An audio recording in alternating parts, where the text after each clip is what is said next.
हो गया। आज हम लोग एथलेटिक्स के बारे में जानने वाले हैं ना। जो भी एथलेटिक्स में ट्रैक वगैरह फील्ड वगैरह में कौन कौन खेल होता है ना, इंटरनेशनल लेवल पर जो खेल होता है, आप लोग ये सब पढ़े होंगे। ओलंपिक वगैरह के बारे में जानते होंगे नहीं? अभी ओलंपिक होता है तो ओलंपिक में कौन कौन सा गेम होता है, या फिर पुलिस वुलिस की भी तैयारी करिएगा तो ये सब चीज़ रहता है। स्प्रिंट लगाने के लिए, जंप लगाने के लिए, दौड़ने के लिए सब चीज़ रहता है ना।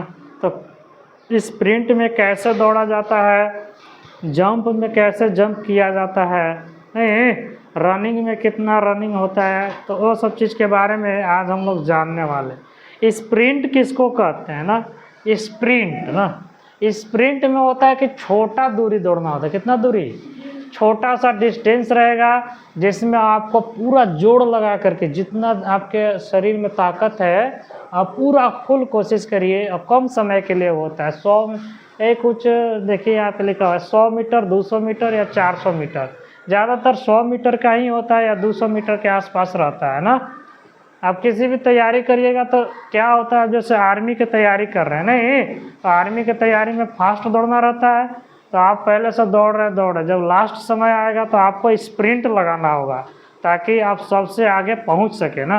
तो स्प्रिंट की अगर प्रैक्टिस किए हुए रहेंगे तभी आप कर पाइएगा। तो स्प्रिंट में क्या होता है कि एथलेटिक्स जो होते हैं रेस करते हैं, छोटा सा दूरी रहता है, शॉर्ट डिस्टेंस रहता है, और पूरी क्षमता के साथ 100 मीटर या 200 मीटर पूरा जितना आपके शरीर में आप जितना क्षमता है उतना स्पीड से इसमें दौड़ते हैं। उसी को क्या कहते हैं? स्प्रिंट कहते हैं ना। 4th ग्रेड का तैयारी करता है लोग तो उसमें भी स्प्रिंट लगाता है कि लास्ट में जब बहुत ज़्यादा डिस्टेंस से पीछे आप रह गए हैं तो अगर स्प्रिंट का प्रैक्टिस किए हुए रहेंगे तब पूरा ताकत लगा दीजिएगा तो जल्दी समय में ज़्यादा दूरी कवर करिएगा। तो ये स्प्रिंट में ये होता है ना। लॉन्ग जंप में क्या होता है कि लोग थोड़ा डिस्टेंस से दौड़ करके आता है और फिर छलांग लगा देता है ना। अरे जैसे छलांग लगा लगा के कोई जानवर दौड़ता है ना, तो ऐसी ये भी है कि पहले आप स्लो आते गए, उधर से दौड़ करके आ रहे अपने रनिंग करके, और एक एक हम हड़ास मनी कूद गए ना। उसी को क्या कहेंगे? लॉन्ग जंप कहेंगे। जितना ज़्यादा आप जंप कर सकते हैं, एक जगह से दूसरे जगह उछल करके जाते हैं, उसी को क्या कहते हैं? लॉन्ग जंप कहते हैं। आगे है शॉर्ट पुट। शॉर्ट पुट में क्या होता है कि आपको एस्फेरिकल ना, एस्फेरिकल मतलब गोला टाइप के रहेगा। ऐसा गोला रहेगा जिसका वजन मेन के लिए है 16 पाउंड। कितना पाउंड? 16 पाउंड है। और वोमेन के लिए है 8 पाउंड 13 आउंस। ये वजन का है ना, ये क्या है? वजन है ना, ये वजन है। 16 पाउंड 8 पाउंड 13 आउंस का गोला रहेगा। उस गोला को क्या करना होगा? ऐसे करके फेंकना होगा। इसी को क्या कहते हैं? शॉर्ट पुट कहते हैं। बाकी कुछ नहीं है। इसका स्क्रीनशॉट लीजिए जल्दी से, बाकी आगे बता रहे हैं। आगे हम लोग हाई जंप और हर्डल रेस के बारे में जानने वाले। हाई जंप में क्या होता है कि एथलेटिक्स दौड़ करके आता है, उसको फान करके आगे चला जाता है। हर्डल रेस में इस तरीके से छोटा छोटा हाई जंप के जैसा ही बनाया हुआ रहता है, जिसको बारी बारी से लांग करके आगे जाना रहता है। हाई जंप और हर्डल रेस दोनों लगभग एक ही जैसा है। हाई जंप का ऊंचाई थोड़ा ज़्यादा रहता है, जिसको लांग करके आगे जाना रहता है। हर्डल रेस में ऊंचाई थोड़ा कम रहता है, बारी बारी से उसको लांग करके आगे जाना रहता है। दोनों बस यही अंतर है। आगे डिस्कस थ्रो। डिस्कस थ्रो में क्या होता है कि एक चक्का के जैसा रहता है, जो डिस्क रहता है, जो राउंड शेप में डिस्क रहता है, जिसको फेंकना रहता है। एक डेस्टिनेशन डिस्टेंस दिया हुआ रहेगा, एक दूरी निश्चित दिया हुआ रहेगा, उसको फेंक दीजिए।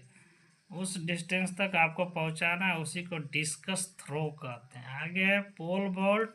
पोल वॉल्ट में क्या होता है कि एक लंबा स्टिक होता है ना, फ्लेक्सिबल स्टिक होता है, जिसको एथलेटिक्स ले करके दौड़ करके आते हैं और फिर उसको एक ऊंचाई तक दिया हुआ रहेगा, जिसको इस तरीके का ऊंचाई रहेगा, और उसको दौड़ करके लेकर के आएगा स्टिक को। स्टिक के सहारे वो एक जगह टिका करके और उसको उस पार उसको जाना रहता है। वहाँ पे लैंड करना रहता है ना। बाकी इसमें चोट वोट नहीं लगता है। आगे इसमें कुछ गदा उदा बिछाया हुआ रहता है जिस पर आप सुरक्षित लैंड कर सकते हैं ना। यहाँ पे फिगर यहाँ पे दिया हुआ है, इस तरीके से आपको इसको फांदना है। पोल वोल्ट में फ्लेक्सिबल स्टिक रहेगा लंबा सा, जिसको लेकर के आगे आपको दौड़ जाना है, फांद जाना है आगे। आगे हम लोग पढ़ेंगे जैवलिन थ्रो, हैमर थ्रो और ट्रिपल जंप के बारे में ना। जैवलिन थ्रो में क्या होता है कि बोला the javelin throw is a sport event a part of the track and field. Javelin throw में जैसे अभी कौन था जो गोल्ड मेडल जीता था? हाँ, पाकिस्तान का जीता था। सेकंड नंबर पर हम लोग का प्लेयर आया था नीरज चोपड़ा ना। पिछला बार वो गोल्ड मेडल जीता था तो जैवलिन थ्रो में ही जीता था। उसमें क्या होता, भाला फेंका जाता। क्या किया जाता है, आप कुछ डिस्टेंस से दौड़ करके आइए, इस तरीके का भाला रहेगा और उस भाला को ऐसे फेंक देना। कैसे फेंकना है, ऐसे फेंकना है ना, ऐसे नहीं कि ऐसे ना, ऐसे लेके आना है और ऐसे फेंकना है ना। ये हाथ ऐसे 90 डिग्री पर जाके जाना चाहिए। तो उसमें भी प्रोसेस रहता है, ऐसा नहीं कि लाठी फेंकना है ऐसे घुमा के ऐसे फेंक दिए, नहीं, तो प्रॉपर तरीके से होना चाहिए। जैवलिन थ्रो हो गया। आगे है हैमर थ्रो। इसमें क्या होता है कि एक तो रस्सी रहता है ना, उस रस्सी में गोला करके लगाया हुआ रहता है और उसको ऐसे ऐसे गोले गोले घुमा करके फिर फेंक देना रहता है। वही क्या है, हैमर थ्रो। हैमर थ्रो आप लोग ये चीज़ हथौड़ा उथौड़ा कैसे रहता है, नहीं, जैसे गोले गोले घुमाइए फिर उसको फेंक दीजिए, वही क्या है, हैमर थ्रो है। इसमें क्या बोल रहा, the goal of it is to throw a heavy metal ball. Heavy metal ball होता है मतलब भारी एक लोहा का बॉल होता है। इस तरीके से बॉल रहेगा, मेटल का रहेगा। किसका रहेगा, मेटल का रहेगा। और इसमें एक वायर लगा हुआ रहेगा, वायर इसमें एक तार लगाया हुआ रहेगा, नहीं, यहाँ से पकड़ करके इसको गोले गोले घुमाइए और इसके बाद फेंक दीजिए। यही क्या है, हैमर थ्रो है।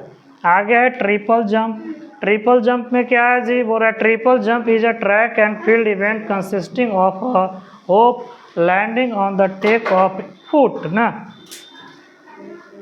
ट्रिपल जंप में का बुक कहाँ रख दिया आप लोग। ट्रिपल जंप में आपको कुछ नहीं रहता है, उसमें क्या करना रहता है कि दोनों पैर से इसमें लैंड करना है। किससे, landing on the other foot and the jump landing on the both foot ना। जंप करिएगा ना, इसमें जब जंप करिएगा ना तो आपको दोनों पैर से जंप करना होगा, दोनों पैर से जंप करना होगा। यही है क्या है, ट्रिपल जंप है। तो आज के लिए इतना ही। वीडियो को लाइक करिए, सब्सक्राइब करिए, दोस्त लोग के पास भी शेयर करिए।